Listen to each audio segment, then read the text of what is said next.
Right. So మొత్తంగా చూస్తున్నాం Jubilee hills ఎన్నికకు సంబంధించి ఓటర్ల మూడు చూస్తుంటే గత పోలింగ్ శాతాన్ని మించేలా అయితే పరిస్థితులు అయితే కనిపించలేదు. 9 గంటల వరకు ఓటేసింది 10% కనిపించింది. కానీ నర విజయ్ గారు మనం చూస్తున్నాం అటు బీఆర్ఎస్ సభలు అవ్వచ్చు, ఇటు కాంగ్రెస్ సభలు అవ్వచ్చు, బీజేపీ సభలు అవ్వచ్చు, జనాలు మాత్రం తండోపతండాలుగా తరలి వచ్చారు. అంటే ఆ వేవ్ చూసే మేమే గెలుస్తున్నామని చెప్పి ప్రధాన పార్టీలు చెప్పిన పరిస్థితి. సో ప్రచారం మేనేజ్మెంట్ ఒక రకంగా ఉంది, పోల్ మేనేజ్మెంట్ ఒక రకంగా ఉందా, ఏంటి ఏం చెప్తారు? ఉంటుంది. ప్రచారానికి సంబంధించిన మేనేజ్మెంట్ వేరే ఉంటుంది, పోలింగ్ కు రావాల్సిన మేనేజ్మెంట్ ఒకటి ఉంది. చూద్దాం, 2 రకాల మేనేజ్మెంట్లు 2 పార్టీలు బాగా చేసినట్లయితే అర్థమవుతుంది. ఈవినింగ్ వరకు పోలింగ్ పర్సెంటేజ్ అయితే నేను 50% అవుతుంది అనుకుంటున్నాను. చూద్దాం దాన్ని బట్టి. కాకపోతే ఇప్పుడు పోలింగ్ జరుగుతున్నటువంటి సందర్భంలో ఎలక్షన్ కమిషన్ సరిగా వ్యవహరించట్లేదు. ఎలక్షన్ కమిషన్ స్వతంత్రంగా వ్యవహరించట్లేదు. చాలా ఈజీగా కనిపిస్తుంది ఇక్కడ ఎలక్షన్ ఎందుకంటే మొత్తం ఔటర్ నాయకులు ఇక్కడ కనిపిస్తున్నారు. ఇప్పుడు నల్గొండలో ఎమ్మెల్సీ శంకర్ నాయక్ కావచ్చు, ఇంకో రామచందర్ నాయక్ ఎమ్మెల్యే వాళ్ళు వీళ్ళంతా ఉంటున్నారు ఇక్కడే. ఎలక్షన్ కమిషన్ చూసి చూడనట్టు వ్యవహరిస్తున్నారు, పోలీసులు చూసి చూడనట్టు వ్యవహరిస్తున్నటువంటిది కనిపిస్తుంది. ఒక పార్టీ వైపు మాట్లాడేది. ఎందుకంటే ఇక్కడ అర్థం చేసుకోవాల్సింది, కాంగ్రెస్ పార్టీ రాహుల్ గాంధీ నిరంతరము ఓటు చోరీ, ఎలక్షన్ కమిషన్ అదొక బీజేపీ పార్టీకి అనుబంధంగా వ్యవహరిస్తుంది అనే విధంగా నిరంతరం చేస్తున్నారు. మరి అదే కాంగ్రెస్ పార్టీ ఇక్కడ అధికారంలో ఉన్నటువంటి దగ్గర ఎలక్షన్ కమిషన్ సంబంధించినటువంటి విమర్శ లేదు. ఎలక్షన్ కమిషన్ ఇక్కడ తెలంగాణలో ఇంతవరకు కాంగ్రెస్ పార్టీ విమర్శ చేయలే. అంటే బాగా చేస్తుందా లేదా వాళ్ళకి అనుకూలంగా వ్యవహరిస్తుందా అంటే ఇక్కడ ప్రత్యక్షంగా చూస్తే ఏమనిపిస్తుంది, ఒక అధికార పార్టీగా ఉన్నటువంటి రాష్ట్రంలో అధికారం ఉన్న పార్టీకి అనుకూలంగా వ్యవహరిస్తున్నా అనేది వస్తుంది. పోలీసు గాని, పోలింగ్ సిబ్బంది గాని, ఎన్నికల కమిషన్ గాని ఆ రకమైనటువంటి పద్ధతి సరే ఒక వివక్షతాపూరితమైనటువంటి ఎలక్షన్ కమిషన్ లాగానే వ్యవహరిస్తున్నట్టు మనకు కనిపిస్తుంది. ఇది మంచిది కాదు ఎలక్షన్ ప్రజాస్వామ్యానికి మాత్రం. రైట్. రామ్మోహన్ గారు చూస్తున్నాం మొత్తంగా ఇంకా ప్రచారాలు చూస్తే జనాలు తండోపతండాలుగా తరలి వచ్చారు. ఎక్కడికక్కడ హోర్డింగ్లు, రకరకాల విన్యాసాలు, జనం ఇసుకేస్తే రాలనంతగా వచ్చారు. అటు బీఆర్ఎస్ చూసినా, ఇటు కాంగ్రెస్ చెప్పినా మా అభివృద్ధిని చూసి వచ్చారు, మా పాలనను చూసి వచ్చారని కాంగ్రెస్ చెప్తుంటే ఇక ప్రభుత్వ వ్యతిరేకతతో జనాలు సొంతంగా తరలి వచ్చారు. ఎప్పుడూ లేని విధంగా కేటీఆర్ సభలకు హాజరయ్యారని చెప్పిన పరిస్థితి అట్నుంచి వినపడింది. ఇక అసలు జాతీయవాదాన్ని కోరుకుంటున్నారు. మొత్తంగా మోడీ వేవ్ రాబోతుంది, ఇక 3వ అధికారమే మాది, జూబ్లీ హిల్స్ నుంచే మేము మొదటి అడుగు వేయబోతున్నామని చెప్పి అటు బీజేపీ నుంచి వినిపించిన వాయిస్. మరి అప్పుడు అంటే ఆ ప్రచారాలకు వచ్చిన జనమంతా ఎటుపోయినట్టు? అంటే వీళ్ళంతా ఔటర్సేనా? ఎక్కడా కూడా జూబ్లీ హిల్స్ ఉప ఎన్నికకు సంబంధించి జూబ్లీ హిల్స్ జనాలు ప్రధాన పార్టీల ప్రచారానికి హాజరు కాలేదా? ఆ మేనిఫెస్టో కానీ, ఆ నాయకుల ఉపన్యాసాలను కానీ వాళ్ళు వినే పరిస్థితి లేకుండా పోయిందా? ఏంటి ఈ రోజు పోలింగ్ పర్సెంటేజ్ పెరగపోవడానికి కారణాలను ఎలా చూడొచ్చు అంటారు? మీకు 2 విషయాలు చెప్పాలి. అసలు పార్టీ కార్యకర్తలు అంటూ ఏ పార్టీకి ఫిక్స్ లేదు. ఇప్పుడు గతంలో కమ్యూనిస్ట్ పార్టీ కానీ ఇతరత్ర పార్టీల కార్యకర్తలు అన్నిటికీ ఉండేవాడు. కానీ ఇప్పుడు ఏమైందంటే మీరు ఒక వీధికి వెళ్తే 3 ప్రచార సరళి చూశాను. గంటకైతే 500, 2 గంటలకైతే 1000 రూపాయలు ప్రచారం ఉంటాయి. రోజంతా ఉంటే 2000 రూపాయలు ఇవ్వాలి. కక్క ముక్క, రాత్రికి మందు బిందు ఇవన్నీ ఉంటాయి. దానిలాగా వచ్చిన వాడే అంటే నిజంగా మీకే రాజకీయ నాయకులకే నైతిక విలువలు నశించి ఒకరు పార్టీ ఫిరాయింపులు చేస్తుంటే ప్రజలకి ఎందుకు నైతిక విలువలు ఉంటాయి? ప్రజలు తప్పడానికి అవసరం లేదు. డబ్బు చాలా మంది ఇంకొక ఆరోపణిస్తున్నారు వంశీ, డబ్బు తీసుకుంటారు, ఓట్లు వేస్తున్నారు, పేద ప్రజలు ఎందుకు వేస్తున్నారు, వట్టిగేస్తున్నారు అంటున్నారు. నేనేమంటున్నాను, డబ్బు తీసుకున్న సారా తాగినా కూడా. రైట్. రామ్మోహన్ గారు మనకు ఒక ఇంపార్టెంట్ బ్రేకింగ్ అందుతుంది. జూబ్లీ హిల్స్ ఉప ఎన్నికల్లో పలు చోట్ల గొడవలు తలెత్తిన పరిస్థితి, ఓటర్లను ప్రలోభ పెడుతున్నారని బీఆర్ఎస్ ఆరోపణలు గుప్పిస్తోంది. పోలింగ్ ప్రశాంతంగా జరుగుతోందని రిటర్నింగ్ అధికారి కర్ణన్ తెలుపుతున్న పరిస్థితి. ఇక 11 ప్రాంతాల్లో ఈవీఎంల సమస్య తలెత్తిందని చెప్పారు. రిజర్వ్ మెషిన్లతో రీప్లేస్ చేశామని తెలిపారు కర్ణన్. ప్రతి ఒక్కరూ స్వచ్ఛందంగా వచ్చి ఓటు హక్కు వినియోగించుకునేలా ముందుకు రావాలని ఆయన పిలుపునిచ్చిన పరిస్థితి. ఇక సమస్యాత్మక కేంద్రాల దగ్గర 2 అంచెల భద్రత కూడా ఏర్పాటు చేశారు. రాజకీయ, సినీ ప్రముఖులు తమ ఓటు హక్కును వినియోగించుకుంటున్నారు, ఒక్కొక్కరుగా తరలి వస్తున్నారు. ఇక ఎన్నికలు జరుగుతున్న పోలింగ్ కేంద్రాల వద్ద నాన్ లోకల్స్ ఉండటంపై సీఈఓ సీరియస్ అయింది. ఎమ్మెల్యేలు, ఎమ్మెల్సీలు పోలింగ్ బూత్ల వద్ద ఉండొద్దని చెప్పిన పరిస్థితి. రామ్మోహన్ గారు చూస్తుంటాం, ప్రజాస్వామ్యంలో ప్రజాప్రతినిధులకు రూల్స్ అన్ని తెలుస్తూ ఉంటాయి. ఒక ఉప ఎన్నిక జరుగుతున్నప్పుడు అక్కడ నాన్ లోకల్ అనే వాళ్ళు ఎట్టి పరిస్థితుల్లోనూ ఉండకూడదు.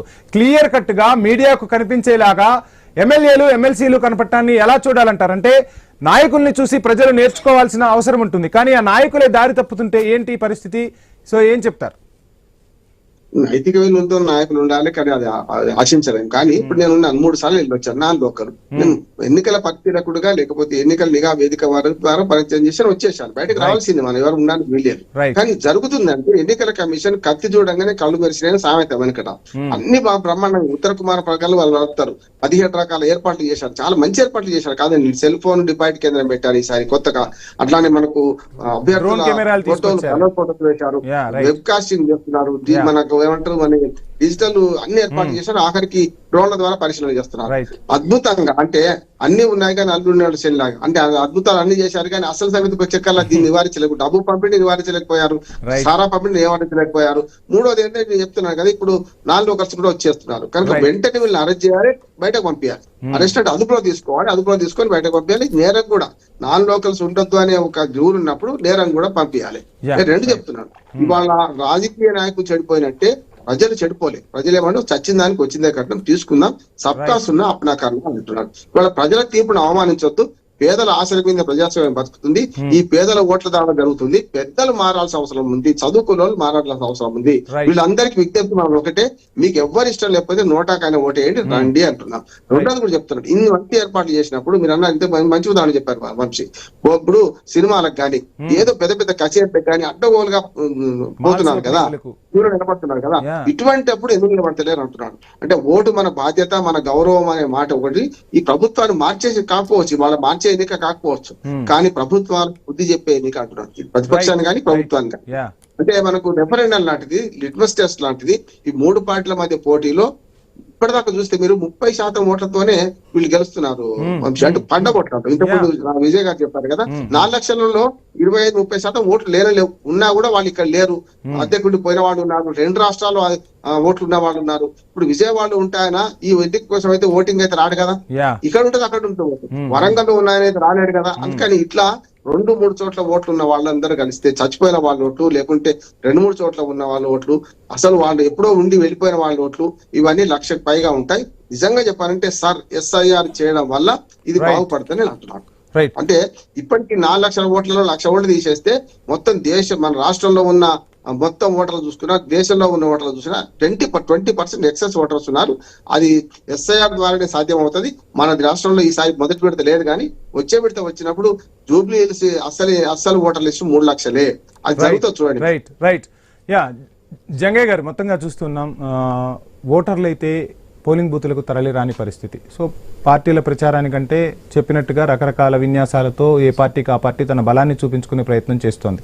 ఇక ఎలక్షన్ కమిషన్ ఈసారి అభ్యర్థి ఫోటో కూడా క్లియర్ కట్గా కలర్ ఫోటోగా కనిపిస్తున్న పరిస్థితి. సో అంటే ఎక్కడా కూడా ఓటు హక్కు వినియోగించుకోవడానికంటే 407 పోలింగ్ బూతులు ఏర్పాటు చేశారు. ఎక్కడా ఎటువంటి ఇబ్బంది లేకుండా ఓటు హక్కు వినియోగించుకోవటానికి రండి, ప్రజాస్వామ్యాన్ని బతికించండి, భవిష్యత్తుకు బంగారు బాటలు వేసుకోండి అని పిలుపునిస్తూ ఉన్నారు.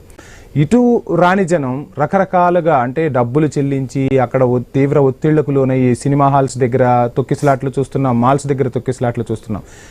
మన భవిష్యత్తు మన చేతుల్లో ఉన్నప్పుడు కూడా ఓటు హక్కు వినియోగించుకోవడానికి ఎందుకు జనాలు బయటకు రావట్లేదు? రామ్మోహన్ రావు గారు చెప్పినట్టుగా నోటా ద్వారా, అంటే నోటా అనే తీర్పు ద్వారా కూడా మనం ప్రజాస్వామ్యంలో రాజకీయ పార్టీలను శాసించే స్థాయి కూడా ఉంది. సో ఆ పరిస్థితి ఎందుకు జనాల్లో రావట్లేదు? ఆ ఆలోచన సరళి పెరగాలి అంటే ఏం చేయాలంటారు? ఇప్పటికి చేసినటువంటి ప్రచారం పార్టీలు అయినప్పటికీ కూడా, ఎలక్షన్ కమిషన్ అయినప్పటికీ, సినిమా యాక్టర్స్ కానీ ఎవరైతే ఇన్ఫ్లుయెన్స్ చేయగలిగిన ప్రతి ఒక్కరు కూడా మ్యాక్సిమం ఎలక్షన్ వరకు ఆల్రెడీ చూసాం. మనం 9 తారీఖు వరకు అందరూ కూడా కంప్లీట్ చేశారు. కానీ కొంతమందిలో చదువుకున్న యువత, సరే ఇల్లిటరేట్స్ అయినటువంటి వారికి అవకాశం లేకపోయినప్పటికీ కనీసం చదువుకున్న యువత కూడా ఎట్లా అయిపోయారంటే జల్సాలకు అలవాటు పడుతున్నారు. కానీ వాళ్ళ బాధ్యతను ఎరిగి భవిష్యత్తు తరాలకు మేము ఆదర్శంగా ఉంటామని చెప్పేసి అటువంటి సందర్భం అయితే ఇక్కడ కనపడట్లేదు.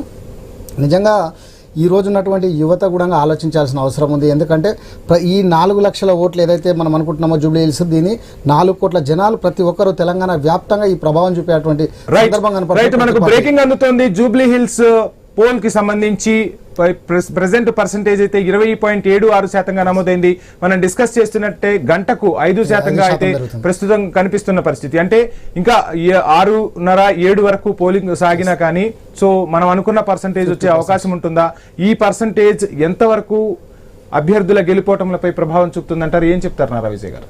జరుగుతుండొచ్చండి 50. ఇదే ఎందుకంటే గంటకు 5% అయితేనే ఉన్నది. దాదాపు 10 గంటలు వేసి 9 గంటలు అవుతుంది. ఒక 50% ఈజీగా అయ్యే అవకాశం ఉంది. 50% పైన అవుతే అధికార పార్టీకి ఇబ్బందికరమైనటువంటి పరిస్థితి ఉంటుంది. ఎందుకంటే ఇప్పుడు జరుగుతున్న ఓటుకి సంబంధించి ఇక్కడ దొంగ ఓట్లు ఉన్నాయి. దొంగ ఓట్లకు సంబంధించినటువంటి ఇది బాగా ఒకటి జరుగుతున్నటువంటి అంశం, పోల్ మేనేజ్మెంట్ అంశము, అదేవిధంగా ఏజెంట్లని మేనేజ్ చేస్తున్నటువంటి అంశం. ఇవన్నిటి కూడా ఏంటంటే పోల్ పర్సెంటేజ్ పెరిగితే ఇవన్నీ పనిచేయవు అనేది ఒక అంచనా. వెనుక మనం చూస్తున్నటువంటి విశ్లేషణ చూసినా, గతంలో చూసినా, ఎప్పుడైనా పోలింగ్ పర్సెంటేజ్ పెరిగింది అంటే ప్రస్తుతం ఉన్నటువంటి ప్రభుత్వానికి కొంచెం యాంటీగా ఉండే అవకాశాలే ఎక్కువగా ఉంటాయి. అది రిఫ్లెక్ట్ అవుతుందా ఏంటి అనేది మనం 14వ తారీఖు చూడాల్సినటువంటి అవసరం ఉన్నది. అందుకే పోలింగ్ పర్సెంటేజ్ ఏ రకంగా ఉంటుందో చూడాలి.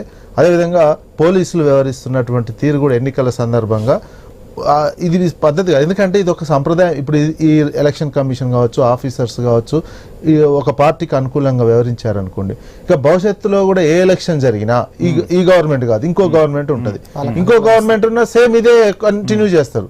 గతంలో వీళ్ళు ఇదే ఫాలో అయ్యారు, మేము ఇప్పుడు ఇదే ఫాలో అవుతాం అనేది ఇది ప్రజాస్వామ్యానికి మంచిది కాదు. అది ఒక సంప్రదాయంగా వెళ్ళిపోయే అటువంటి అవకాశం ఉంటుంది ఆ సందర్భంలో. అందుకని ఈ అధికారులు కనీసం అక్కడ కంప్లైంట్ చేసినా, అంటే స్వతంత్ర సంస్థలను రాజకీయ పార్టీలు శాసించే స్థాయికి ఎదిగాయంటారా? ఎదిగాయని శాసిస్తున్నాయి. ఇప్పుడు అదే జరుగుతుంది కదా. ఇప్పుడు ఢిల్లీలో అదే చెప్తున్నారు కదా, కాంగ్రెస్ పార్టీ ఇక్కడ అధికారంలో ఉంది. రాహుల్ గాంధీ రోజు చెప్తున్నది స్వతంత్ర సంస్థగా ఉన్నటువంటి ఈ ఎలక్షన్ కమిషన్ పూర్తిగా బీజేపీకి అనుకూలంగా వ్యవహరిస్తుంది అనే విషయాన్ని రైట్. నరేంద్ర గారు, మనకు లేటెస్ట్ అప్డేట్స్ అందుతున్నాయి. ఇక లేటెస్ట్ అప్డేట్స్ అందించేందుకు న్యూస్ రూమ్ నుంచి మా ఇన్పుట్ ఎడిటర్ శ్రీకాంత్ సిద్ధంగా ఉన్నారు. అదేవిధంగా రెహమత్ నగర్ నుంచి స్వామి సిద్ధంగా ఉన్నారు. శ్రీకాంత్, మొత్తంగా చూస్తున్నాం పోలింగ్ పర్సంటేజ్ అయితే 20.76%గా ప్రెసెంట్ ట్రెండ్స్ అయితే వస్తున్నాయి. ఇంకా పర్సంటేజ్ పెరిగే అవకాశం ఉందా? డీటెయిల్స్ ఏంటి Srikanth? Vamsi, good morning. So కొంత డిలే మాత్రం నడుస్తుంది. ఓటర్లు బయటికి రావడం లేదు, నాయకులు కూడా అదే అంటున్నారు. సో ఇప్పటి వరకు 11 గంటల వరకు ఉన్నటువంటి ట్రెండ్ చూస్తే కనుక 20.76% ఉంది. సో 9 గంటల వరకు వచ్చినటువంటి ట్రెండ్ చూస్తే 10.02%, అంటే కేవలం 10% నుంచి ఇంకో 10% మాత్రమే పెరిగింది. ఆల్మోస్ట్ 4 లక్షల మంది ఓటర్లు ఉన్నటువంటి జూబ్లీహిల్స్ నియోజకవర్గ పరిధిలో కేవలం ఇప్పటి వరకు ఈ లెక్క చూసుకుంటే మహా అయితే ఒక 80,000 మంది మాత్రమే ఓటు హక్కును వినియోగించుకుంటున్నారు.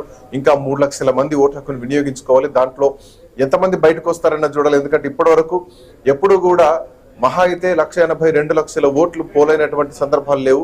ఓవరాల్ గా చూస్తే 45-46% మించినటువంటి పోలింగ్ పర్సెంటేజ్ కూడా లేదు గతంలో చరిత్ర చూసుకుంటే కనుక. సో ఎవరు గెలిచినా కానీ కేవలం 80,000, 60,000 మెజార్టీతో మాత్రం గెలిచారు. సో మార్జిన్ మాత్రం 5,000, 10,000 ఉండేటువంటి పరిస్థితులు ఉన్నాయి. సో ఇప్పుడు చూసుకుంటే కనుక మైనార్టీ ఓటు బ్యాంక్ టార్గెట్ గానీ ఎన్నికల ప్రచారం జరిగింది. మొదటి నుంచి నెల రోజుల పాటు జరిగినటువంటి ఎన్నికల ప్రచారంలో మైనార్టీ ఓటు బ్యాంక్ అట్రాక్టివ్ గానే ఎన్నికల ప్రచారాలు కూడా జరిగినాయి. అక్కడి కాంగ్రెస్ పార్టీ కూడా మైనార్టీ అంటే ముస్లిం అంటేనే మైనార్టీ అన్నటువంటి స్థాయికి వచ్చేసిందంటే సో మైనార్టీ ఓటు బ్యాంక్ ఎంత ప్రధానమో అర్థం చేసుకోవచ్చు. సో మిగతా అన్ని వర్గాలు కూడా దీంట్లో ఓటు హక్కు వినియోగించుకోవాలంటే కూడా ఇప్పటికే నాయకులు కోరుతున్నారు, అభ్యర్థులు కూడా కోరుతున్నారు. సో వాళ్ళ ఓటు హక్కును వినియోగించుకుంటే పోలింగ్ పర్సెంటేజ్ పెరిగితే సో ఖచ్చితంగా గెలుపోవడం పైన ప్రభావం అనేది చూపిస్తూ ఉంటుంది. సో అన్ని సెగ్మెంట్లో కూడా ఈ ప్రభావం కనిపిస్తోంది. సో ఇప్పటి వరకు యువత కూడా బయటికి రావాలి. ఇప్పటి వరకు మనం చూస్తున్నటువంటి పరిణామాలు చూస్తే కనుక ఎక్కువ సీనియర్ సిటిజన్లు లేదంటే మహిళలు, వృద్ధులు ఎక్కువగా ఉన్నారు, కొంత మిడిల్ ఏజ్ వాళ్ళే ఉన్నారు. కానీ యువత మాత్రం ఎక్కడ బయటికి రావట్లేదు. యువత ఓటు హక్కు వినియోగించుకోవడానికి ఎక్కువగా ఇంట్రెస్ట్ చూపించట్లేదు.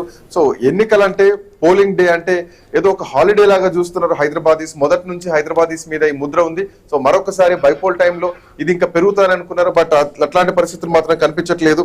ఎక్కడ చూడు పోలింగ్ పర్సెంటేజ్ మాత్రం చాలా తక్కువగానే కనిపిస్తోంది. సో ఇప్పటికే అధికారులు కూడా అన్ని పర్యవేక్షణ చేస్తున్నారు. ఎక్కడెక్కడ ఎంత శాతం పోలింగ్ నమోదవుతుంది ఏంటి అన్నది మాత్రం చూస్తున్నారు. సో గతంలో 2009లో కూడా 52% మినహా ఇప్పటి వరకు జరిగినటువంటి ఏ ఎన్నికల్లో కూడా 50% మించలేదు. గతంలో కూడా 46% రావడం జరిగింది. సో కేవలం 2009 సో అప్పుడు ఆ పీజీఆర్ ఎఫెక్ట్ తోనే కొంత 52% వచ్చింది తప్ప ఆ తర్వాత కూడా ఎప్పుడు అంత శాతానికి 50% మించి ఎన్నికల పోలింగ్ జరిగింది మాత్రం లేదు. సో ఇప్పుడు మాత్రం ఎవరు బయటికి రావట్లేదు అనేది స్పష్టంగా కనిపిస్తోంది. ఇప్పటి వరకు ఉన్నటువంటి ట్రెండ్ చూస్తే కనుక ఓవరాల్ గా 20.76% పోలింగ్ నమోదైంది. సో బై ఎలక్షన్స్ తెలంగాణతో పాటు మిగతా రాష్ట్రాల్లో కూడా బై ఎలక్షన్ జరుగుతున్నాయి. దాంట్లో జమ్మూ అండ్ కాశ్మీర్ లో బుద్గాం, ఆ తర్వాత నగ్రోటా నియోజకవర్గానికి కూడా ఎన్నికలు జరుగుతున్నాయి జమ్మూ కాశ్మీర్ లో. జార్ఖండ్ తో పాటు మిజోరాం, ఒడిశా, పంజాబ్, రాజస్థాన్ లో జరుగుతుంది. అయితే హైయెస్ట్ ఓటింగ్ నమోదవుతున్నటువంటి నియోజకవర్గం ఏదైనా ఉందా దేశంలో అంటే గనక అది జమ్మూ అండ్ కాశ్మీర్ నగ్రోటాలో ఇప్పటివరకు 34.47% నమోదైంది. బట్ ద లీస్ట్ ఏదైనా కనిపిస్తోందా అంటే అది కేవలం తెలంగాణ మాత్రమే. తెలంగాణలో మాత్రం ఇప్పటివరకు 20.76% జూబ్లీహిల్స్ నియోజకవర్గంలో ఉంది. ఆ తర్వాత అంత తక్కువ ఓటింగ్ నమోదైంది పోలింగ్ అంటే గనక జమ్మూ అండ్ కాశ్మీర్ బుద్గాం నియోజకవర్గంలో 21% నమోదైంది. రైట్, లేటెస్ట్ అప్డేట్ అయితే అందుతుంది. బోరబండలో అత్యధికంగా 21% పోలింగ్ అయితే నమోదైనట్టు లేటెస్ట్ ట్రెండ్స్ అయితే వస్తున్నాయి. శ్రీకాంత్, అంటే మీరు చెప్తున్నట్టుగా మొత్తంగా పేద మధ్యతరగతి ప్రజలే ఎక్కువగా ఓటు హక్కును వినియోగించుకుంటున్నారు. యువత ఇంకా బయటకు రావాల్సిన అవసరం అయితే ఉంది. సో ఇక రెహమత్ నగర్ నుంచి మనకు డీటెయిల్స్ అందించేందుకు ఏవై స్వామి జాయిన్ అవుతున్నారు. స్వామి, చూస్తున్నాం రెహమత్ నగర్ లో అన్ని ప్రధాన పార్టీలు కూడా ఎక్కువగా కాన్సన్ట్రేట్ చేసిన పరిస్థితి. పోలింగ్ పర్సంటేజ్ ఏమైనా పెరిగే అవకాశం ఉందా? పోలింగ్ సెంటర్లకు ఓటర్లు తరలి వస్తున్నారా? డీటెయిల్స్ ఏంటి? అంటే వంశీ, సాధారణంగా మన ఎలక్షన్ గమనిస్తే కనుక పోలింగ్ కేంద్రాల్లో ఓటర్లు పెద్ద ఎత్తున కూడా బారులు తిరిగి మనకు కనబడుతూ ఉంటారు. కానీ ఇప్పుడు మన రెహమత్ నగర్లో మొత్తం జూబ్లీహిల్స్ కాన్స్టిట్యున్సీలోనే ఎక్కువ మంది ఓటర్లు ఉన్నటువంటి డివిజన్ అతనికి పేరు ఉంది. ఇక్కడ 70,000 మంది ఓటర్లు ఉన్నారు. 72 పోలింగ్ సెంటర్లు ఉన్నాయి. మొత్తం 72 పోలింగ్ బూత్లు ఉన్నాయి. దీనికి సంబంధించి ఉదయం నుంచి కూడా మనం ఏ పోలింగ్ బూత్లో చూసినా కూడా ఒక బారులు తినటువంటి జనం ఎక్కడ కూడా కనిపించట్లేదు. ఒకరిద్దరు వస్తున్నారు, ఓటు వేసి సాఫీగా వెళ్ళిపోతున్నారు. దీంతో మనకు మందకొండిగా ఓటింగ్ నమోదవుతున్నట్టుగా కూడా స్పష్టంగా అర్థమవుతుంది. మనం ఉన్నటువంటి ఈ పోలింగ్ బూత్లో బూత్ నెంబర్ 165, 166 ఈ 2 పోలింగ్ బూత్లకు సంబంధించి దాదాపుగా 1,200 మంది ఓటర్లు ఓటు హక్కు వినియోగించుకోవడానికి అవకాశం ఉంది. ఇందులో ఒక పోలింగ్ బూత్లో 628 మంది, మరొక పోలింగ్ బూత్లో 628 మంది, మొత్తం 1,250 మంది ఓటర్లు పోలింగ్ ఒకవైపు కొనసాగుతూ ఉంది. ఒకవైపు చాలా మంది ఓటర్లంతా కూడా పోలింగ్ కేంద్రాలు రావడం కోసం ఆసక్తిగా చూస్తున్నా మనకు కనబడట్లేదు. గతం ఎప్పుడు కూడా 50% ఓటింగ్ దాటినటువంటి పరిస్థితి ఇక్కడ కనబడట్లేదు. ఈసారి కూడా ఈరోజు మనకు 11 గంటల వరకే 20.76% ఓటింగ్ నమోదైనట్టుగా కూడా మనకు తెలుస్తుంది. ఈ రెహమత్ నగర్లోనే ఎక్కువ మంది ఓటర్లు ఉండడంతో కూడా దీంతో పార్టీలన్నీ కూడా ఇక్కడ కాన్సన్ట్రేషన్ చేశారు. ఇక్కడ ముఖ్యమంత్రి రేవంత్ రెడ్డి ఒకవైపు టీఆర్ఎస్ వర్కింగ్ ప్రెసిడెంట్ కేటీఆర్ ఇక్కడ పెద్ద ఎత్తున రోడ్ షోలు నిర్వహించారు. ఇక్కడ ఉన్నటువంటి స్థానిక ఓటర్లను ఆకట్టుకోవడం కోసం అన్ని రకాలుగా ప్రయత్నం చేసినప్పుడు కూడా ఓటర్లను పోలింగ్ కేంద్రాలకు తరలించడంలో కొంత ఇబ్బంది అయితే తలెత్తుతుంది వంశీ. రైట్, మొత్తంగా చూస్తున్నాం 11 గంటల వరకు 20.76% పోలింగ్ నమోదైంది. అంటే సాయంత్రం వరకు 50 ఎక్స్పెక్ట్ చేయొచ్చు అంటారా? అంటే చూస్తున్నాం ప్రధాన పార్టీలన్నీ కూడా ప్రధానంగా ఈసారి ఓటింగ్ పర్సంటేజ్ పెరుగుతుందనే భావించాయి. ఆ విధంగా ప్రజలను రకరకాలుగా, అంటే రోడ్ షోలు అవ్వచ్చు, లేదంటే డోర్ టు డోర్ క్యాంపెయిన్ అవ్వచ్చు, రకరకాలుగా అన్ని ప్రధాన పార్టీలు కూడా ఈ ఎన్నికను ప్రతిష్టాత్మకంగా తీసుకున్న నేపథ్యంలో ఓటింగ్ పర్సంటేజ్ పెరుగుతుందనే భావించాయి. కానీ ఆశించిన స్థాయిలో పోలింగ్ పర్సంటేజ్ మాత్రం నమోదవ్వట్లేదు. ఎలా చూడాలంటారు స్వామి, ఏం చెప్తారు? అంటే వంశీ, మనకు ఉన్నటువంటి స్పష్టమైన సమాచారం మేరకు ఈ నియోజకవర్గంలో 4,01,000 ఓట్లలో 1,00,000 మంది ఆచూకీ స్పష్టమైన అడ్రస్లో ఉన్నటువంటి జనాన్ని 1,00,000 మందిని కనుక్కోవడంలో రాజకీయ పార్టీలు విఫలమైనట్టుగా వాళ్ళే చెప్తూ ఉన్నారు. మేము చాలా అడ్రస్లకు వెళ్ళాము, అడ్రస్కి వెళ్తే ఓటు ఉంటుంది కానీ ఆ ఓటర్ అక్కడ ఉండట్లేదు. ఇక్కడ ఎక్కువ శాతం స్లమ్స్ కాలనీలు ఉంటాయి కాబట్టి వారంతా కూడా చాలా మంది రెంటర్స్ వచ్చి చాలా కాలం ఉంటారు, వాళ్ళు బయటికి వెళ్ళిపోతారు. వెళ్ళిపోయిన వారి ఓటుకి అలాగే కొనసాగుతూ ఉంది. దీంతో చాలా మంది ఓటర్స్ ఇక్కడ ఉండకుండా ఇతర ప్రాంతాల్లోకి సెటిల్ అవుతున్నారు. దీంతో వారి ఓటర్లకు సంబంధించినటువంటి వారి అడ్రస్ కనుక్కోవడంలో మాకు ఇబ్బంది అవుతుందని చెప్పేసి కూడా ఒకవైపు పార్టీలన్నీ కూడా అభిప్రాయం వ్యక్తం చేస్తున్నాయి. ఈ 4,00,000 మంది ఓటర్లలో 90 నుంచి 1,00,000 మంది ఓటర్లు ఇక్కడ నివాసం ఉండట్లేదు. వారంతా కూడా గతంలో ఇక్కడ నివాసం ఉండి బయటకు వెళ్ళిపోయిన వాళ్ళ ఓట్లు అదేవిధంగా కొనసాగుతున్నాయి. కేవలం కొద్ది మంది మాత్రమే ఓటింగ్ సమయంలో ఈ నియోజకవర్గంలోకి వచ్చి ఓట్లేసి మళ్ళీ వారి రెంటర్స్ ఉన్నటువంటి ప్రాంతంలోకి, వారి సొంత ఇల్లు కొనుక్కున్నటువంటి ప్రాంతాలకు వెళ్ళిపోతూ ఉన్నారు. చాలా మంది వివిధ ఉద్యోగ రీత్యా, వివిధ వ్యాపార రీత్యా ఇక్కడికి వచ్చిపోతుంటారు. కాబట్టి ఇక్కడ బోరబండ, రెహమత్ నగర్, ఎర్రగడ్డ, ఇక్కడ యూసఫ్గూడ లాంటి అనేక ప్రాంతాల్లో కూడా చాలా మంది వివిధ మధ్యతరగతి లోయర్ క్లాస్ ఉన్నటువంటి పీపుల్స్ అంతా కూడా వారు పనిచేస్తూ ఉంటారు. చిన్న చిన్న ఉద్యోగాల మీద ఆధారపడి వారు జీవనం సాగిస్తుంటారు. కాబట్టి వాళ్ళు ఎప్పుడు ఒక ప్రాంతం నుంచి మరొక ప్రాంతానికి షిఫ్ట్ అవుతున్న క్రమంలో ఈ ఓటింగ్ అనేది కూడా దీని మీద ప్రభావం చూపుతున్నట్టుగా మనకు స్పష్టంగా అర్థమవుతుంది. దాదాపుగా 70,500 ఓట్లు ఉన్నటువంటి రెహమత్ నగర్లో 72 పోలింగ్ కేంద్రాలు ఉన్నాయి. ఈ ప్రధానంగా ఎక్కువ ఓట్లు ఉన్నటువంటి షేక్పేట, రెహమత్ నగర్ మీదనే పార్టీలను కూడా ప్రధానంగా ఫోకస్ చేసి ఇక్కడ ఎక్కువ ఓట్లు డ్రా చేసుకొని తమకు అనుకూలంగా మలుచుకొని తమ అభ్యర్థుల విజయం కోసం దీన్ని వినియోగించుకోవాలని చెప్పి ప్రయత్నం చేశాయి. అందుకోసమే రెహమత్ నగర్లో, షేక్పేటలో 2 సార్లు రోడ్ షోలు నిర్వహించారు. ముఖ్యమంత్రి రేవంత్ రెడ్డి కాంగ్రెస్ పార్టీ అభ్యర్థి నవీన్ యాదవ్ కోసం, అదేవిధంగా ఇటు బీఆర్ఎస్ అభ్యర్థి మాగంటి సునీత గోపీనాథ్ కోసం, ఇటు కేటీఆర్ గారు రెండు రోడ్ షోలు నిర్వహించారు. మరొక బీజేపీ కేంద్ర మంత్రి కిషన్ రెడ్డి తన లోక్సభ నియోజకవర్గం పరిధిలోకి వచ్చేటువంటి సికింద్రాబాద్ లోక్సభ పరిధిలోకి వచ్చేటువంటి ఈ జూబ్లీస్ కాన్స్టిట్యున్సీని అంతా తానే వివరించి ప్రచారం చేశారు. లంకల దీపక్ రెడ్డి విజయం కోసం ఆయన తీవ్రంగా ప్రయత్నం చేశారు. అయినప్పటికీ కూడా ఏ పోలింగ్ కేంద్రంగా చూసినా కూడా జనం అయితే లైన్లలో కూర్చొని లైన్లలో పెద్ద ఎత్తున నిలబడే పరిస్థితి ఎక్కడ కనబడట్లేదు. మన సాధారణ సార్వత్రిక ఎన్నికల్లో కావచ్చు, జనరల్గా అసెంబ్లీ ఎలక్షన్స్లో కావచ్చు, పోలింగ్ కేంద్రాల వద్ద పెద్ద ఎత్తున బారులు తిన్నటువంటి ఓటర్ల వరుసలు మనకు కనబడుతూ ఉంటాయి. కానీ అలాంటి వరుసలు ఏమి ఇక్కడ ప్రస్తుతం కనబడట్లేదు. ఒకరిద్దరు ఓటర్లు వస్తున్నారు, వారి ఓటు హక్కు వినియోగించుకొని వెళ్ళిపోతున్నారు. మనం చూస్తున్నాం సీనియర్ సిటిజన్స్ కావచ్చు, కొంతమంది యూత్ కావచ్చు, వారి ఓటు హక్కు వినియోగించుకొని కోసం లైన్లో ఉంటున్నారు. వస్తున్నవారు వస్తున్నట్టుగానే లోపలికి వెళ్ళి వారి ఓటు హక్కు వినియోగించుకోవడం కోసం వెసులుబాటు ఉన్నది. చాలా మంది ఓటర్లు ఇక్కడ ఉన్నటువంటి 2 పోలింగ్ బూతుల్లో కలిపి మొత్తం 1250 ఓట్లు ఉన్నాయి. గ్రామీణ ప్రాంతంలో అయితే ఒకే పోలింగ్ కేంద్రంలో ఇన్ని ఓట్లు ఉండేటువంటి అవకాశం ఉంటుంది. హైదరాబాద్ నగరంలో వచ్చేటువంటి ఓటర్లకు ఇబ్బంది కలిగించొద్దని ఓట్లకు సంబంధించినటువంటి పోలింగ్ బూత్ల సంఖ్యను ఒకవైపు పెంచినప్పటికీ కూడా ఓటర్లు వీరికి వచ్చేటువంటి పరిస్థితికి సంబంధించిన విషయంలో కొంత ఓటర్లకు అయితే కొంత ఆసక్తి చూపించట్లేదు. చాలా సందర్భాల్లో కూడా ఓటర్లు ఓటింగ్ డే అంటేనే ఒక హాలిడే మూడ్లోకి వెళ్ళిపోయి సొంత పనులు కల్పించుకునే పరిస్థితి కనబడుతుంది. సాధారణంగా బై ఎలక్షన్స్ లాంటి సందర్భంలో ఓటర్లు చాలా మంది పార్టీల అభ్యర్థులు కూడా ఓటర్లని పెద్ద ఎత్తున పోలింగ్ కేంద్రాలకు తీసుకురావడంలో సక్సెస్ అవుతూ ఉంటారు. పెద్ద ఎత్తున హోరాహోరీ ప్రచారం జరుగుతుంది. చాలా చోట్ల కూడా వారికి సంబంధించిన అనేక రకాల తాయిలాలు కావచ్చు, వారికి అన్ని రకాలుగా ప్రలోభాలకు గురి చేసి ఓటర్లకు తీసుకొచ్చే పరిస్థితి కనబడుతుంది. మనం చూస్తున్నాం ఇప్పుడున్నటువంటి ఈ రహమత్ నగర్ డివిజన్లో దాదాపుగా 72 పోలింగ్ బూతులు ఉన్నాయి. వివిధ మనం చూస్తున్నటువంటి ఈ పోలింగ్ బూత్లో ఇక్కడ ఈ సెంటర్లో 2 పోలింగ్ బూత్లు ఉన్నాయి. ఒక్కొక్క పోలింగ్ బూత్లో 628 మొత్తం 1260 పైగా ఓటర్లు ఇక్కడ ఉన్నారు. దీనికి సంబంధించినటువంటి ఓటర్లు ఉదయం నుంచి మనం చూస్తున్నాం. ఇక్కడ కూడా ఇప్పటివరకు ఇంకా 20%, 25% ఓటింగ్ కూడా నమోదు కాలేదని చెప్పి మనకు తెలుస్తుంది. మనకు టోటల్గా యావరేజ్గా చూసుకుంటే కనుక ఈరోజు 11 గంటల వరకు దేశంలో అనేక ప్రాంతాల్లో బై ఎలక్షన్ జరుగుతున్నాయి. అనేక చోట్ల కూడా 30% పైగా పోలింగ్ నమోదవుతున్న ట్రెండ్స్ మనకు కనబడుతుంటే హైదరాబాద్లో మాత్రం జూబ్లీహిల్స్లో ఉన్నటువంటి ఈ కాన్స్టిట్యున్సీలో 20.76% పోలింగ్ మాత్రమే నమోదైనట్టుగా మనకు తెలుస్తుంది. మొత్తానికైతే ఎంత మందకొండిగా ఓటింగ్ జరుగుతుందో మనకు స్పష్టంగా అర్థమవుతుంది. ఎప్పుడు హైదరాబాద్ నగరంలో ఓటర్ల ట్రెండ్ అనేది కూడా ఎప్పుడు కూడా తమని పెద్ద సంఖ్యలో వచ్చి ఓటింగ్ చేసిన పరిస్థితి కనబడలేదు. జూబ్లీహిల్స్లో ఒకేసారి మాత్రమే 50% పోలింగ్ నమోదైంది. ఆ తర్వాత 47-43% పోలింగ్ నమోదవుతూ వస్తుంది. ఇప్పుడు 4,01,000 మంది ఓటర్లు ఒక 2 లక్షల మంది ఓటర్లు ఓటింగ్ కోసం వచ్చిన 50% పోలింగ్ దాటుతుంది. 50% పోలింగ్ నమోదైతేనే అధికార పార్టీకి అనుకూలంగా ఉంటుంది. ఒకవైపు ఇప్పుడు ఉన్న పరిస్థితుల్లో పోలింగ్ శాతం పెంచడం కోసం వాళ్ళు మొదటి నుంచి ఎంత ప్రయత్నం చేసినప్పుడు కూడా పోలింగ్ శాతం పెంచడంలోనే ఇప్పుడు వారి సక్సెస్ ఆధారపడి ఉన్నది. వంశీ రైట్ శ్రీకాంత్, చూస్తున్నాం స్వామి చెప్తున్నట్టుగా ప్రధాన పార్టీలన్నీ కూడా దృష్టి సారించాయి ఓటింగ్ పర్సంటేజ్ చెప్తున్నట్టు. మీరు ఇందాక చెప్పినట్టుగా గెలుపోటములను శాసించడం కూడా చాలా స్వల్ప మెజార్టీతోనే ఉన్న పరిస్థితి. సో ఈ నేపథ్యంలో ఎలా చూడాలంటారు ఈ పోలింగ్ సరళిని, ఏం చెప్తారు? అంటే ఈ ఎన్నిక కొంచెం డిఫరెంట్ అని చెప్పాలి. ఎందుకంటే సైలెంట్ ఓటింగ్ పైనే అంత డిపెండ్ అయి ఉంది. ఎందుకంటే ఎవరు కూడా ఎవరికి ఓటు వేస్తున్నాం అని చెప్పలేనటువంటి పరిస్థితి. ఒక స్టేట్ అసెంబ్లీ ఎన్నికలు అయితే మాత్రం, రాష్ట్ర వ్యాప్తంగా జరిగేటువంటి శాసనసభ ఎన్నికలు అయితే మాత్రం ఎవరికి వేస్తున్నాం అనేటువంటి ఒక ఒపీనియన్ చెప్పడానికి ఉంటుంది. బట్ ఇది ఒక ఉప ఎన్నిక, ఒక నియోజకవర్గానికి పరిమితమైనటువంటి ఎన్నిక కాబట్టి, సో స్థానికంగా ఉంటారు కాబట్టి చాలా సందర్భాల్లో ఐ న్యూస్ కూడా గ్రౌండ్ రిపోర్ట్కి వెళ్ళినటువంటి క్రమంలో ఎవరికి ఓటేస్తున్నాం అంటే చెప్పలేనటువంటి పరిస్థితులు. ఎందుకంటే రేపొద్దున గెలుపోటములు డిసైడ్ అయిన తర్వాత మళ్ళీ వాళ్ళకి స్థానికంగా ఇబ్బందులు ఎదుర్కొంటాయి. సో అక్కడ మార్కెట్ వాళ్ళు నడిపించుకోవాలి, అక్కడ షాప్స్ నడిపించుకోవాలి, అక్కడ ఇళ్లలో ఉండాలి. సో అదే ప్రాంతానికి చెందిన వాళ్ళు కాబట్టి సో ఎవరికి వేయాలో మేము అక్కడికి వెళ్ళాక డిసైడ్ చేసుకుంటాం. మేము ఆల్రెడీ నిర్ణయం తీసుకున్నాం. సో జూబ్లీహిల్స్ నియోజకవర్గంలో ఉన్నటువంటి సెగ్మెంట్లలో ఓటర్లు అంతా డిసైడ్ అయిపోయారు. కానీ ఎవరికి వేయాలనేది మాత్రం చాలా సందర్భాల్లో చెప్పలేకపోయారు. ఎందుకంటే డోర్ టు డోర్ ఒపీనియన్స్ చాలా సంథింగ్ డిఫరెంట్ గా ఉంది. ఈ డోర్ కు ఇంకొక డోర్ కు పొంతన లేకుండా ఉంది. బట్ ఇంటర్నల్ గా మాత్రం ఎవరికి వారు డిసైడ్ అయ్యారు. కొంతమంది గతంలో తీసుకున్నటువంటి సంక్షేమ పథకాలను బేస్ చేసుకొని, సో ఇప్పుడు జరుగుతున్నటువంటి పరిపాలన విధానాన్ని బేస్ చేసుకొని, సో మేము బీఆర్ఎస్ కేస్తా ఉన్నటువంటి విషయంలో కొంతమంది ఉన్నారు.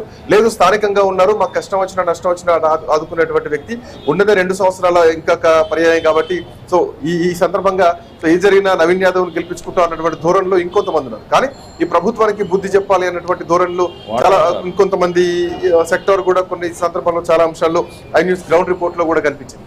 బట్ ఏదేమైనా కానీ ఓవరాల్ గా చూసుకుంటే కనుక కొన్ని బెల్ట్స్ ఏదైతే మైనార్టీ ఎక్కువగా ఉన్నటువంటి బెల్ట్ ఉందో, రేవంత్ నగర్ కానీ, బోరబాండ కానీ, యూసఫ్ గూడ కానీ, తో పాటు ఎర్రగడ్డ కానీ, షేక్పేట కానీ కొంత ఎక్కువ మైనార్టీ ప్రభావం చూపించేటువంటి ఈ సెగ్మెంట్స్ లో కొంత కాంగ్రెస్ పార్టీకి ఉంటుంది అన్నది ఒక అంశం. దాంట్లో బోరబండ కానీ, ఎర్రగడ్డ కానీ, యూసఫ్ గూడ కానీ, ఇందులో ఈ రహమత్ నగర్ కానీ ఇది కొంత నవీన్ యాదవ్ కు ఎక్కువగా హోప్ ఉన్నటువంటి సెగ్మెంట్స్ అని చెప్పారు. ఎందుకంటే అక్కడ స్థానికంగా శ్రీకాంత్, మనం విజువల్స్ లో క్లియర్ కట్ గా గా చూస్తున్నాం. వృద్ధులు, మహిళలు, వికలాంగులు క్లియర్ గా మనకు కనిపిస్తూ ఉన్నారు. వాళ్ళు వచ్చి ఓటేస్తున్నారు. వాళ్ళను చూసిన తర్వాత అయినా ఓటు హక్కును వినియోగించుకోవాలని తెలియట్లేదా? మనం కూడా ఊర్లలో చూస్తుంటాం. గ్రామీణ ప్రాంతాల్లో ఎక్కువగా తమ ఓటు కనపడకపోతే నానా యాగి చేస్తూ ఉంటారు. నేను ఓటు వేయాల్సిందే అంటారు. రకరకాలుగా ఎట్టి పరిస్థితుల్లోనూ ఓటును వినియోగించుకోవడానికి ట్రై చేస్తున్న పరిస్థితులు కనిపిస్తుంటాయి. కానీ యువతలో ఆ ధోరణి ఎందుకు రావట్లేదంటారు? ఎలా చూడాలి? ఏం చెప్తారు? అంటే వంశీ, మీరు అన్నది వాస్తవమే. గ్రామీణ ప్రాంతాల్లో ఓటు హక్కును వినియోగించుకోవాలనేది ఒకటి ఖాయిస్ ఉంటా ఉంటుంది, అంటే ఒక కోరిక బలంగా ఉంటుంది. ఒకవేళ ఓటు వేయకపోతే ఇక చనిపోయినట్టే అన్నటువంటి భావన కూడా చాలా గ్రామీణ తెలంగాణలో ఉంటా ఉంటుంది. ఖచ్చితంగా వాళ్ళు వాళ్ళ ఓటు హక్కును వినియోగించుకుంటారు. ఏ ఊర్లో సొంత ఊర్లో ఓటున్నా టౌన్ లోంచి వెళ్ళి సొంత ఊర్లో వెళ్ళి ఓటు హక్కును వినియోగించుకుంటారు. ఒకవేళ ఓటు వేయకపోతే చనిపోయినట్టుగా భావించేటువంటి పరిస్థితులు కూడా అట్లాంటి సెంటిమెంట్స్ ఉన్నాయి. సరిగ్గా ఆర్థిక పరిస్థితి, డబ్బులు వంచడాలు ఇవన్నీ ఇంకో కోణంలోకి వస్తూ ఉంటాయి. బట్ యువత వదుకు జనరేషన్ మారుతుంటే అండ్ చాలా మంది ప్రశ్నించేటువంటి గళాలని చెప్పుకునేటువంటి సోషల్ మీడియాలో పోస్టులు పెట్టేటువంటి వాళ్ళు కేవలం సోషల్ మీడియా పరిమితం కాదు. ఇట్లాంటి టైంలో అండ్ ప్రతి సందర్భంలో హైదరాబాద్ అనగానే ఓ మెట్రోపాలిటన్ సిటీ చూస్తూ ఉంటాం. బట్ ఎప్పుడైతే ఈ ఎలక్షన్ డే వస్తా ఉంటుందో లేజియెస్ట్ హైదరాబాద్ చూస్తూ ఉంటాం. యువత ఓటేయడానికి ముందుకు రావట్లేదు. చాలా మంది సెలబ్రిటీలు కూడా వాళ్ళని చూసి ఒక ఇన్స్పైర్ గా ఉండాలి, ఇన్స్పిరేషన్ గా ఉండాలని చెప్పేసి వాళ్ళు ఓటు హక్కు వినియోగించుకుంటారు. ఇంకా చాలా మంది వాళ్ళని చూసి ఓటు వేయాలని కోరుకుంటూ ఉంటారు. బట్ ఎంత పెద్ద లెజెండరీ సెలబ్రిటీస్ వచ్చి ఓటు హక్కు వినియోగించుకున్నా కానీ యువతలో మాత్రం మార్పు రావడం లేదు.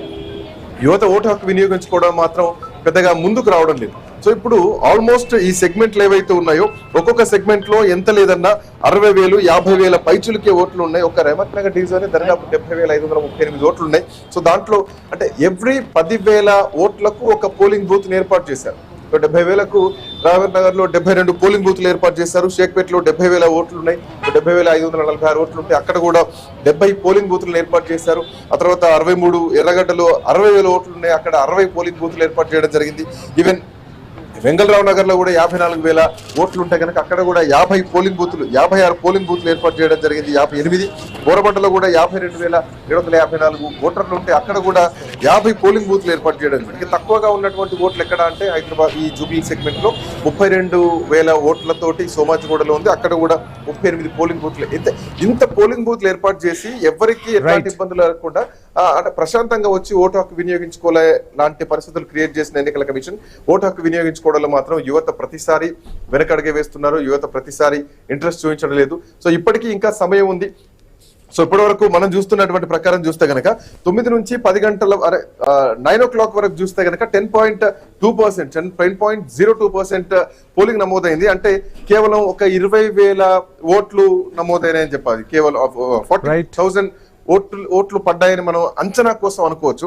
ఆ తర్వాత ఇంకో గంట కింద చూసుకుంటే గనక 11 గంటల వరకు వచ్చినటువంటి ఒక రఫ్ ఫిగర్ చూసుకుంటే గనక 20.76% నమోదైంది. అంటే ఇక్కడ ఇంకొక 20,000 పెరిగింది అనుకుంటే ఒక 80,000, 70 నుంచి 80,000 పోలింగ్ నమోదైంది అనుకోవచ్చు. అంటే ఎవ్రీ 2 hours ఒకసారి 10% పెరుగుతుంది. అంటే ఇది కేవలం మధ్యాహ్నం వరకే ట్రెండ్ ఉంటుంది అనుకోవాలి. ఎందుకంటే వెయ్యాలి అన్నటువంటి ఇంట్రెస్ట్ ఉన్న వాళ్ళు ఎవరైనా కానీ ఉదయం టైంలోనే ఓటు హక్కును వినియోగించుకుంటారు. ఆ తర్వాత పెద్దగా ఇంట్రెస్ట్ అంటే రారని చెప్పాలి. ఎందుకంటే ఓటు వేయాలన్నటువంటి కోరుకున్న వాళ్ళు ఖచ్చితంగా ఉదయం 7 గంటలకే వస్తారు, లైన్ లో నిల్చుంటారు. లేదంటే 10-12 లోపు అయినా కానీ వచ్చి ఓటు హక్కు వినియోగించుకుంటా ఉంటారు.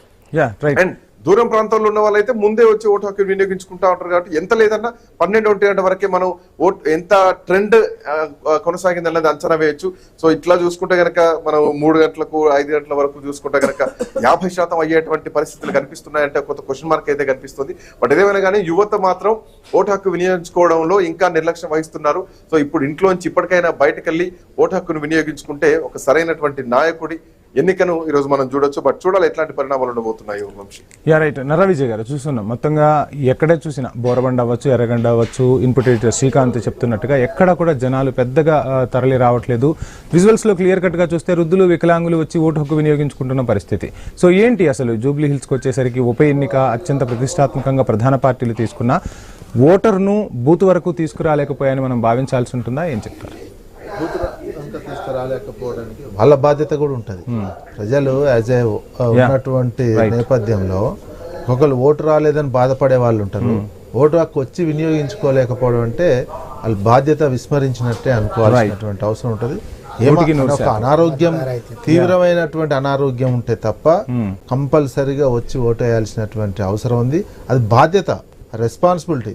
మీరు ఆ రెస్పాన్సిబిలిటీ లేకపోతే దేశం మీద మీరు రేపు అడిగే హక్కు ఉండదు. ఏది Right. మాకు రోడ్డు లేదు, గవర్నమెంట్ ఏం చేస్తుంది, ఈ ప్రజాప్రతినిధి ఏం చేస్తలేడు అని అడిగే హక్కు లేదు. ఆ హక్కు కోల్పోతున్నటువంటి అంశం. దీనికోసం ఏదైనా ఇప్పుడు బలవంతంగానైనా ఓటు యాక్చువల్గా ఇంత చదువుకున్నటువంటి వాళ్ళు చైతన్యవంతమై వాళ్ళే రావాలి.